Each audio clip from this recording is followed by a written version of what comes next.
Believe it or not, but Trump is attempting to take over the Federal Reserve and use his power to pump cryptocurrencies and stocks. I've been telling you the Federal Reserve's decisions are pretty much the most important element for this entire bull market to start. I've been making these claims over and over again to the point where the president himself has made it his personal agenda to try and take over the Federal Reserve so that we can get lower interest rates, right?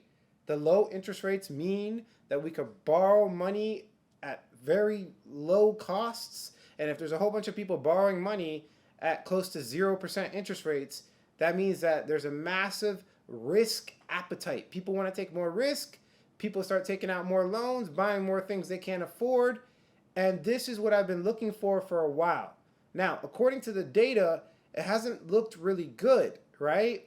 But can Trump take over the Federal Reserve and force his agenda down their throat to make sure that we can get these NFTs pumped, right? Because Trump dropped some NFTs. He dropped a meme coin. We got to get his meme coin pumped. And we got to get his stock pumped because he told people to buy his stock, right? So we got to make sure the liquidity comes into the system and pumps everything. And my goal here is to make money. So I've been keeping a very close watch on this, and that's what we're going to be talking about in this video. Before we jump into the video, I don't know if you guys knew this, in the pinned comment below or in the description of the video, we actually give out emails, high quality emails from my group. I take the data from my group, I make trainings out of it, and I send emails every Monday, sometimes twice a week, but right now we're doing every Monday, and it's 100% free. All you have to do is click the link below and get access to all of the trainings. As a trader doing this for 8 years, right, I have been through so many different variations of what I think is important. And I've gone through, so many indicators. I've looked at so many different variables. And I believe I've graduated to this ultimate point right here, which is the Federal Reserve, okay? The Federal Reserve, to me, is the #1 most important variable for the increase or decrease of all risk on assets, to the point where it's literally like a spiritual law. Proverbs 22:7, the rich rules over the poor, listen, and the borrower is servant to the lender. So we live in a credit system. And I believe whoever the powers that be, I believe it's spiritual, I don't believe it's physical, but I believe whoever wants to control, they are looking to get as many people as possible to become borrowers, and they want to lend out money to them. So essentially it enslaves them right there. It's a servant to the lender, right? So this is kind of the new modern day slavery that we're in. This is why the debt is never ending. I think it's in the trillions of dollars right now. They don't want to pay off the debt, because if they pay off the debt, then the borrower will not be servant to the lender anymore. And so it kind of works like this. The Federal Reserve adjusts interest rates. Listen to what I'm saying, and write this down if you have to. There's a meeting called the FOMC, okay? And in this meeting, they adjust the cost of borrowing money. So they could either increase the cost or they could decrease the cost, right?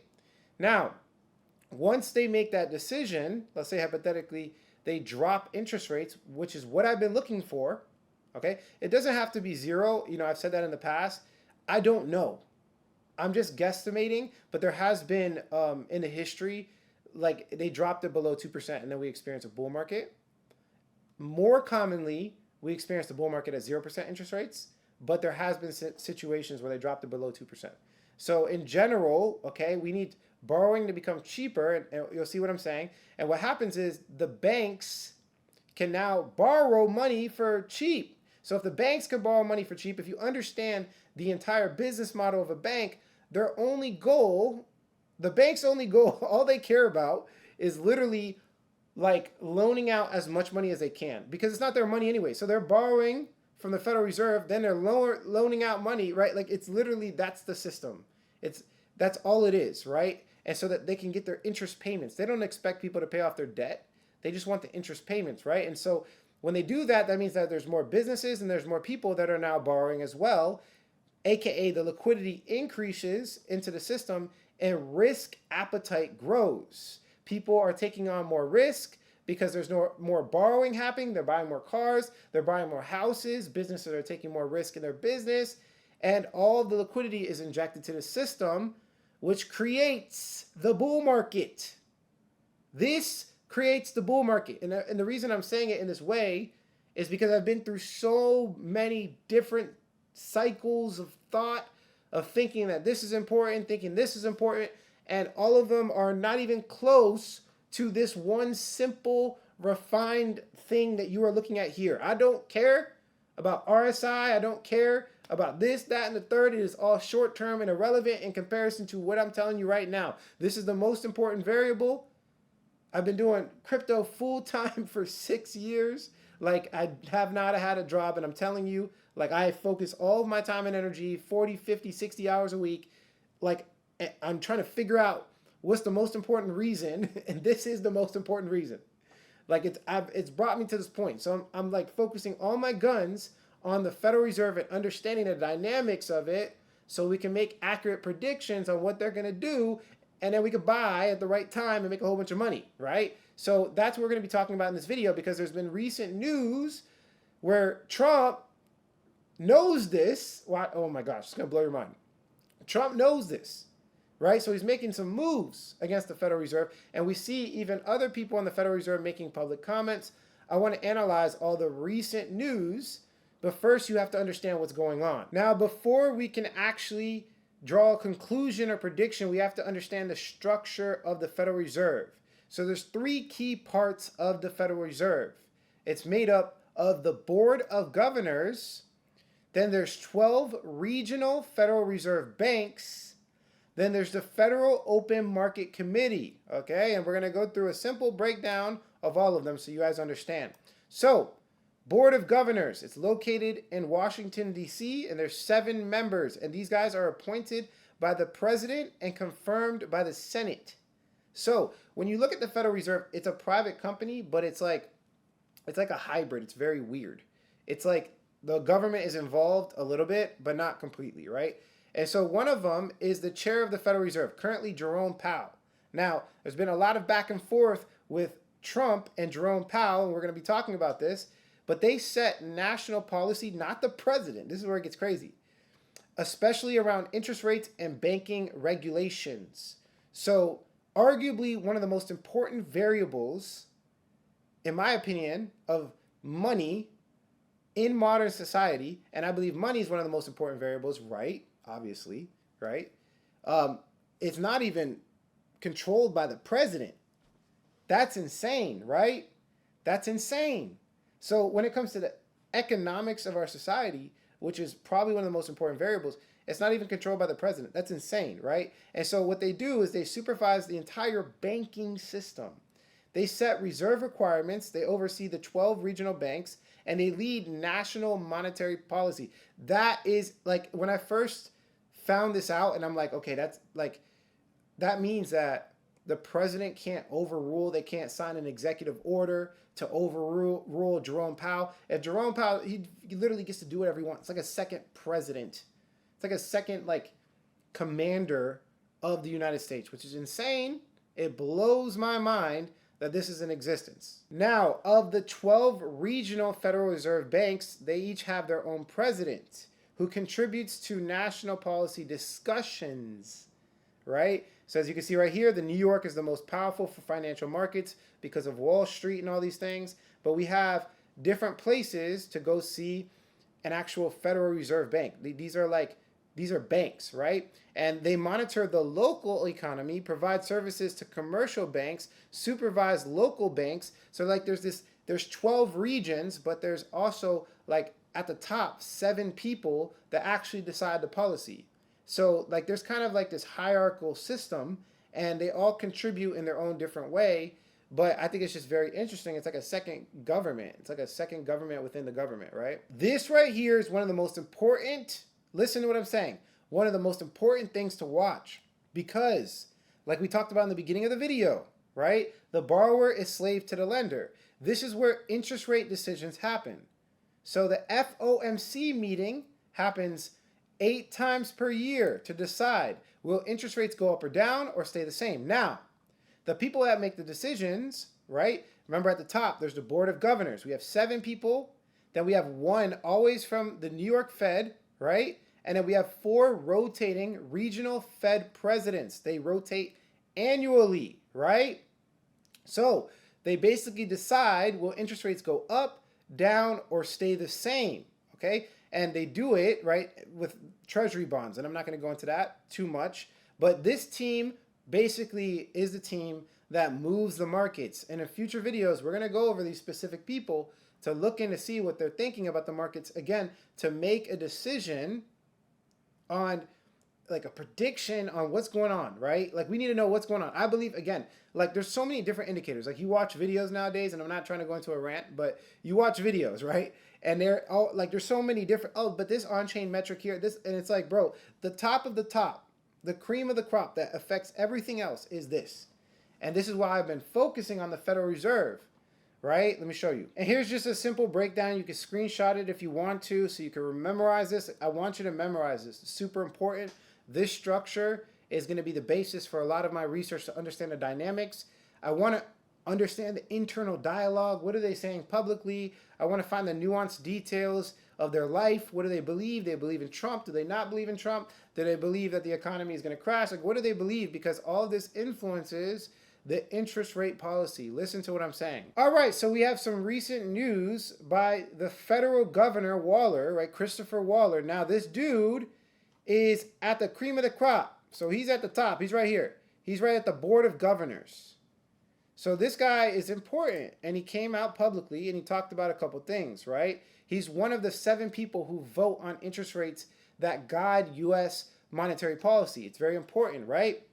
So he recently commented on Trump's new tariffs, right? All these we've talked about it. We did a breakdown of all of Trump's tariff policies and how he's going back and forth with China, 125% tariffs. And then he's like, wait, hold on, but you could allow computers to come into the economy, which is like 55% of everything China does. So it was like really aggressive attacking China. And then he's like, wait, hold on, no, don't worry about it. And then the market crashed. All that crazy stuff I told you was one of the most important variables, right? And so for these new Trump tariffs, he called it transitory inflation. Now listen, the word transitory means temporary. So he's like, hey, Trump's going crazy over there with the tariff policies. This could cause temporary inflation. Now, the reason why this is important is because the Federal Reserve looks at inflation to essentially determine their entire thesis for interest rate policy, right? They want inflation to go lower. And the way that they drop inflation is by increasing the cost to borrow money. They increase the cost to borrow money to drop inflation. That's kind of how it works. Now, he was talking about the past because he basically was saying like, oh, we talked about this before. We said this before. In 2021, we said the same thing. We said it was transitory, but it didn't end up being transitory. So he was like, oh, yeah, we said the same thing. In 2021, it wasn't actually transitory, but I believe this time it's actually transitory. So he's basically like, yeah, I think the tariff policies are temporary. Last time it wasn't temporary, but now it's temporary. And he actually referenced a football move. Let me go back. He referenced a football move called the tush push, which is basically saying just because something didn't work before doesn't mean it can't work now. So he's basically giving a metaphor that the Federal Reserve made past mistakes by saying inflation was temporary, right? And he said, we see the risks, but we're not overreacting. We're letting it play out. Now, there's a couple things we could say about this, right? It looks like they don't want to increase interest rates because if they believe it was like long-term inflation, then they would increase the cost to borrow money to drop inflation because that's the number that they look at. So that what they're really saying is they're like, oh, we're just chilling, bro. We think this is temporary. We're just chilling. And what he's saying is in 2021, I know we said this before, but I believe we're good this time. We're just chilling. That's basically what he's saying, okay? Now, this is what I believe is really happening behind the scene. Waller is helping lay the groundwork for a potential rate cut. So he's basically pushing down the effect of Trump and the tariff policy. He's like saying, oh, look, it's just temporary. It's no big deal. So you have to look at the meaning behind the words. And I believe he's downplaying inflation risk, and they're setting up the narrative to reduce rates. Now, you know this is important. Why? Because according to my theory and my research that I've been talking about video after video, I believe that the lower interest rates can catapult the bull market. So this is good. He's basically like, hey, look, again, I'm going to say one more time. Tariffs, temporary, we're good. We don't have to do anything. He might even be like, okay, we might even drop interest rates because inflation's under control, right? Even if prices rises a bit, it's weak. It's all temporary. It's all temporary stuff. And long term, these tariff policies are going to be perfectly fine. So I believe to a certain extent, and this is all speculation, but based off of speculation of what I've seen in the past, they could be preparing the market mentally before making a move. This is usually what they do from what I've seen in the past, right? They're framing the situation, calming expectations about all this inflation that could potentially happen, and they're moving the narrative because Trump has been asking for lower interest rates to increase the market. Trump is like, I want the market to pump, but it can't pump without interest rates dropping. So in general, this transitory talk is actually bullish.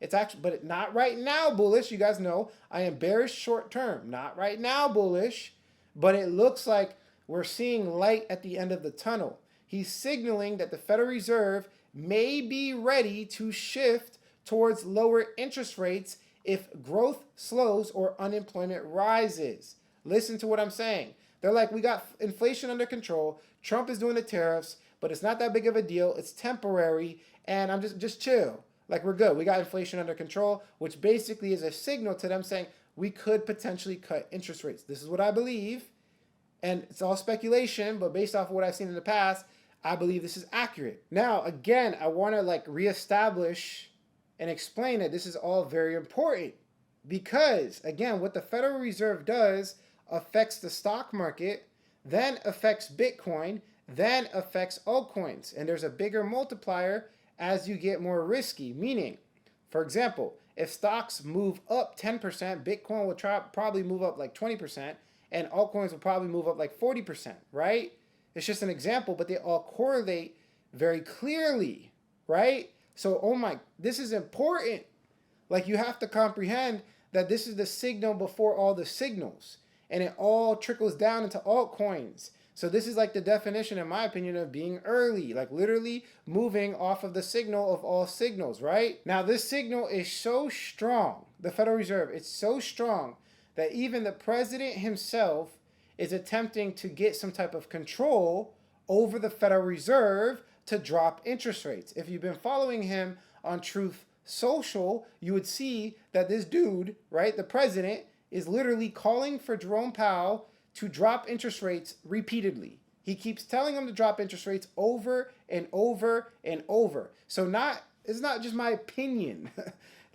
Even from the president, his mouth himself, he wants Jerome Powell to drop interest rates. Why? Because he wants the bull market. So this signal is so powerful that even the president himself is attempting to he not only focuses on it, but he's attempting to take control over it. So yes, I believe we should focus on it as well. So let's look at the actions that Trump has taken. He first executed an executive order 14215 expanding presidential oversight. This was signed on February 18th, and it basically ensures accountability for all agencies. This was a big effort to pull together independent agencies and put her under tighter control under the White House, right? And so this requires agencies to submit major rules and regulations to the White House. It binds them to legal interpretations issued by the president or attorney general. It essentially puts a little bit more control. Now, he did this, but the Federal Reserve interest rate policy is exempt. This order does not apply to the banking supervision or regulatory authority of the Federal Reserve. So he's like trying to play the game where he's trying to get everything else he can when it comes to presidential oversight and control. He's doing everything he can. But he cannot directly control interest rate policy. Now, this is super important to keep up with, because if Trump is successful in gaining control over the Federal Reserve, we know verbally from his mouth and every action he has taken, he wants to decrease interest rates. So on April 9th, 2025, he submitted an emergency Supreme Court request to gain authority to fire leaders of independent agencies, including Jerome Powell and the Federal Reserve. He is directly coming at the Federal Reserve. Watch what I'm saying. This is so important, man. And it's crazy that nobody's talking about any of this, right? So he's basically targeting a 1935 Supreme Court ruling that limits presidential power to remove officials from independent bodies like the Federal Reserve. And Powell and him are going back and forth. Powell's like, look, I'm not going to resign. Even if the president insists, he's not resigning. And he's actually in office until May of 2026. So he's basically like, I'm not resigning. And he's basically saying the president does not have an authority to fire him. So we don't know exactly what's going to happen. I'm not a lawyer. But we got to keep up with this. If Trump, for some reason, figures out a way to get Jerome Powell out, because obviously Jerome Powell doesn't want to drop interest rates. Jerome Powell is not a friend of Trump. If he gets him out for whatever reason, then this could mean massive bull market very fast. This could be the signal if Trump gains control of the Federal Reserve. Now, this recently just happened. And this is where it's getting interesting, right? April 14th, 2025, Trump's team, led by Treasury Secretary Scott Bessent, I don't even know how to pronounce his name, confirmed they'll be interviewing candidates to replace Jerome Powell. And again, this is May 2026. So again, this is like a year from now. If Trump does not gain control over the Federal Reserve, we could see interest rates stay the same for another year, which lines up with the last video I talked about. I was talking about how the crash could take longer than we expect, right? So again, the data is not looking good unless, at least in the short, not looking good is like relative to what you believe. So for me, it looks great because I can make money on the downside of the market. For some people, it don't look good, okay? For me, it looks great. But the point is that if we don't get somebody else into the Fed chair, we could see the market continuously crash and interest rate policy staying the same for another year. Because Jerome Powell's term ends in May 2026. Now, the positive news in this case is that we do have like really, really good unofficial candidates that are all Trump favored. They all love Trump, Trump, Trump, Trump. They're aligned with Trump. So if they become a Fed chair, then chances of interest rate policy dropping are substantial. So the gist here is that Trump is trying to take control, right? He doesn't have the control. He could win the control. I'm not opposed to that. I think this man is doing whatever he can. And he has a lot of power, a lot of influence, and a lot of money. And he could take control of the Federal Reserve, but I wouldn't bet on that just yet. Until I see evidence of that, I'm not betting on it, right? So here's kind of like my market outlook, so you understand.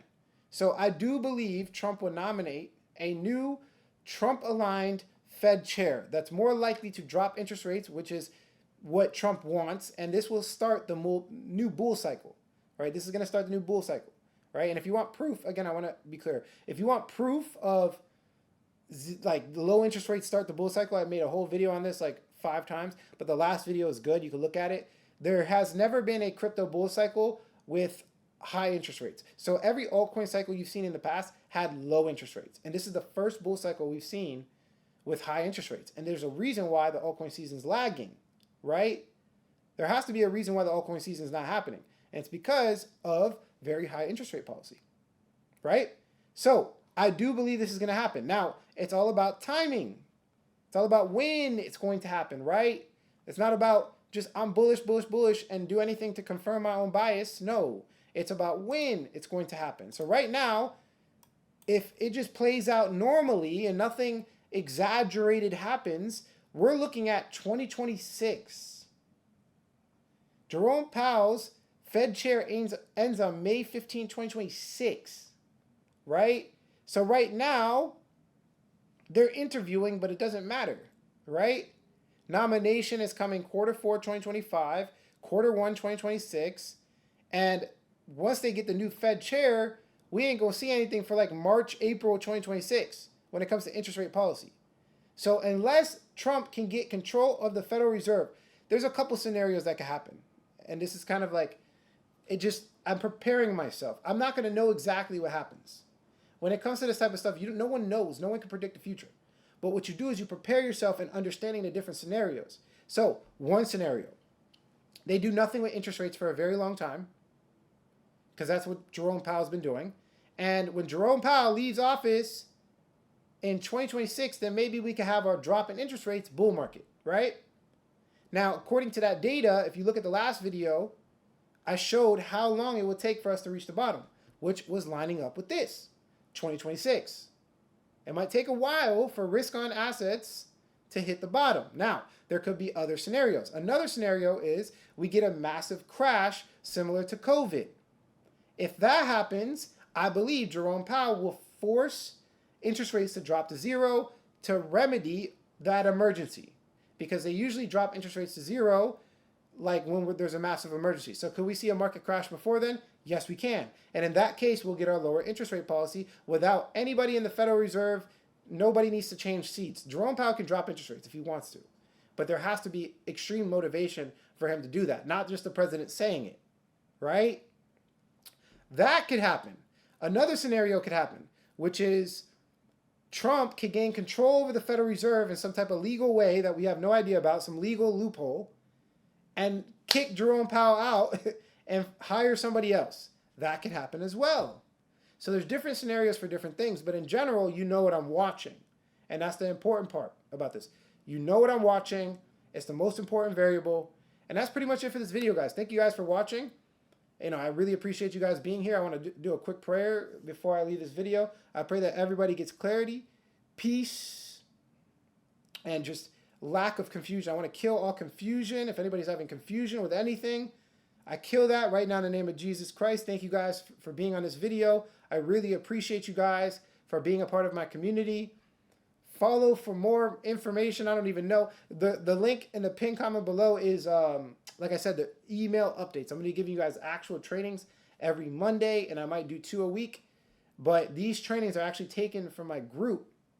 So they're really, really good and really dense. So go to click that link, blah, blah, blah. And like I always say, if you don't get with it, you will get left behind. Thank you guys for watching this video. I'll catch you in the next video. Peace out.